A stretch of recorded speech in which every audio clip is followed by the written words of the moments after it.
Okay, these problems are remarkably difficult if you don't try something. Like if you're looking at it and saying, oh, gee, I'll do that, but you don't try it, nothing's going to happen. Some things you could do, and I noticed in Wells' textbook he doesn't mention the rational root theorem, but he does talk about fractional roots, all right? And it really is referring to a rational root. And believe it or not, you could check it out. Certainly one's a good candidate. By the way, the candidates would be the factors of 135. Like 1 would be a good one, -1, 5 would be good, -5. I think you get the idea. Now, of course, I'm not going to go there, but it is mentioned you could try that. Would help you. It would. What I'm going to look for is I'm going to look for something that might be factorable.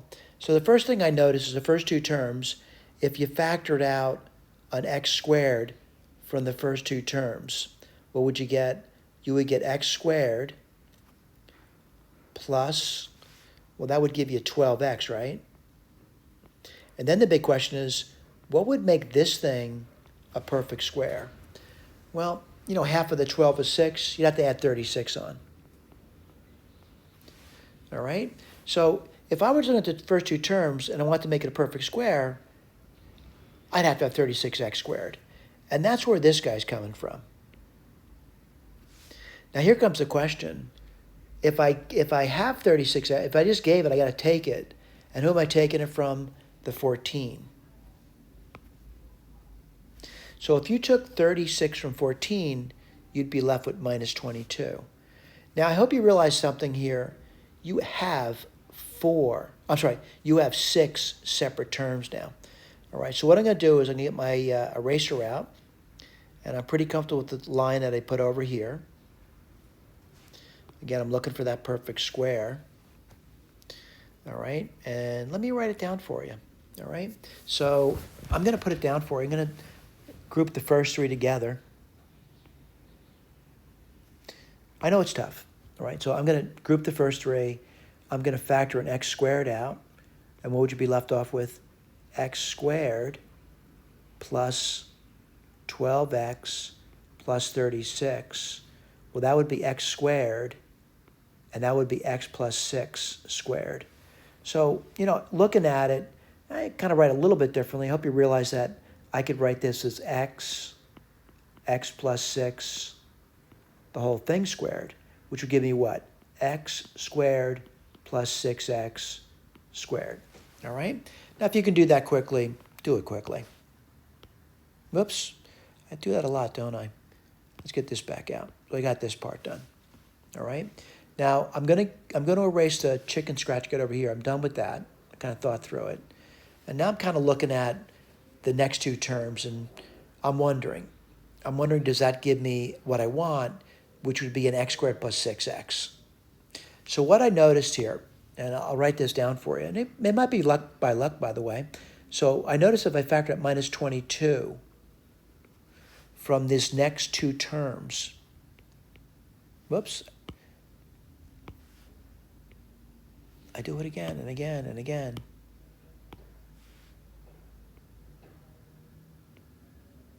I want to say if I did that, what would you get?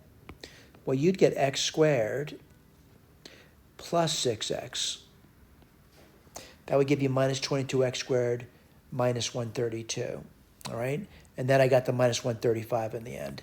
So I'm feeling that I understand, like if I were looking at this and saying, maybe you wouldn't have done that, maybe you would have done something different. I'm not saying what I did is the best thing either. I'm just saying that's what I see. That's what I see. You may see something different. You might see something better. But now what I'm going to do, I'm going to let u equal x squared plus 6x to make my life easier. So what do you see? U squared minus 22u minus 135 equals 0.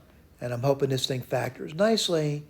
And if it doesn't, I'll have to go to the quadratic formula, which really makes my life unpleasant. So I'm seeing, let's see, 5 and 27. And yeah, it takes me time to do that. Minus plus, what do you get there? U squared.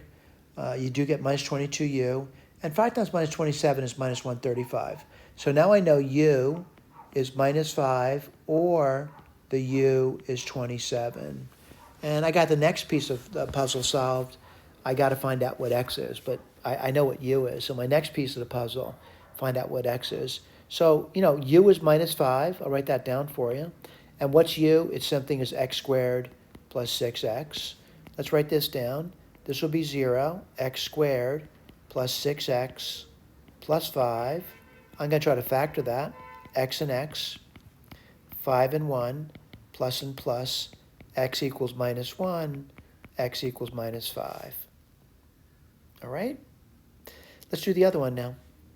And what's the other one going to be? 27.